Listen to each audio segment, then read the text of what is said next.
Big ബോസിൻ്റെ ലൈവിൽ captaincy ടാസ്കുകൾ അവസാനിച്ചിരിക്കുകയാണ്. ക്യാപ്റ്റൻസി ടാസ്ക് എന്താണെന്ന് മനസ്സിലാകാത്തവർക്കൊന്ന് പറഞ്ഞു തരാം. 3 സ്റ്റിക്കി നോട്ടുകൾ വീതം 3 മത്സരിക്കുന്ന 3 പേർക്കും കൊടുത്തിട്ടുണ്ട്. ഒരു പേനയും കൊടുത്തിട്ടുണ്ട്. അപ്പോൾ അതിൽ ക്യാപ്റ്റൻ എന്ന് എഴുതിയ ശേഷം അവർ ഓരോ സ്റ്റിക്കി നോട്ടുകൾ 1 by 1 ആയി നേരെ ഫ്രണ്ടിൽ വെച്ചിരിക്കുന്ന ബോർഡിൽ കൊണ്ടേ ഒട്ടിക്കണം. അങ്ങനെ ബസർ ശബ്ദം കേട്ട് കഴിയുമ്പോൾ ഏറ്റവും കൂടുതൽ സ്റ്റിക്കി നോട്ടുകൾ ആരാണോ ഒട്ടിച്ചത് അവരായിരിക്കും ഈ ഒരു ടാസ്കിൽ വിജയിക്കുന്നത്. ഈ ഒരു ടാസ്കിൽ മത്സരിച്ചത് റെന ഫാത്തിമയും ജിഷിനും ഒനീലുമാണ്. ക്യാപ്റ്റൻ ആയത് ജിഷിനാണ്. അത് കഴിഞ്ഞപ്പോൾ ലിവിംഗ് ഏരിയയിൽ വന്ന് ജിഷിന് വന്ന് നിന്ന് എല്ലാ ഡിപ്പാർട്ട്മെൻറ്റിലേക്കുമുള്ള ആൾക്കാരെ തിരിക്കുന്നു. കിച്ചൺ ടീമിലേക്ക് ആദ്യം തന്നെ ക്ഷണിക്കുന്നത് അനുമോളെയാണ്. അങ്ങനെ മൊത്തം 4 പേരെ കിച്ചൺ ടീമിൽ ഇട്ട ശേഷം അതിൽ ക്യാപ്റ്റനായിട്ട് തിരഞ്ഞെടുക്കുന്നത് അനുമോളെയാണ്.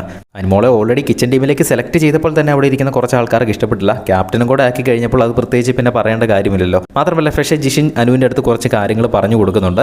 ഈ നമ്മൾ ഫുഡ് ആരോടും ഇല്ല എന്ന് പറഞ്ഞ് ദേഷ്യപ്പെട്ട് പറയുമൊന്നും ചെയ്യരുത്. ഒന്ന് ഭവ്യതോടെ ഫുഡ് ഇല്ലെങ്കിൽ ഇപ്പോൾ തീർന്നു പോയുള്ളൂ, അങ്ങനെ മര്യാദയ്ക്ക് പറയണമെന്നൊക്കെ അനുവിൻ്റെ അടുത്ത് പറഞ്ഞു കൊടുക്കുന്നുണ്ട്. മാത്രമല്ല അനീഷും പറയുന്നുണ്ട് ഫുഡ് അങ്ങനെ തീർന്നു പോയെന്നൊന്നും പറയാൻ പറ്റത്തൊന്നുമില്ല, ഫുഡ് എല്ലാവർക്കും എത്തിക്കണം, എല്ലാവർക്കും ഫുഡ് കൊടുക്കണം, അത് നിർബന്ധമാണ് എന്ന് പറഞ്ഞ് ജിഷിൻ്റെ അടുത്തും അനുവിൻ്റെ അടുത്തും തട്ടിക്കയറുന്നുണ്ട്.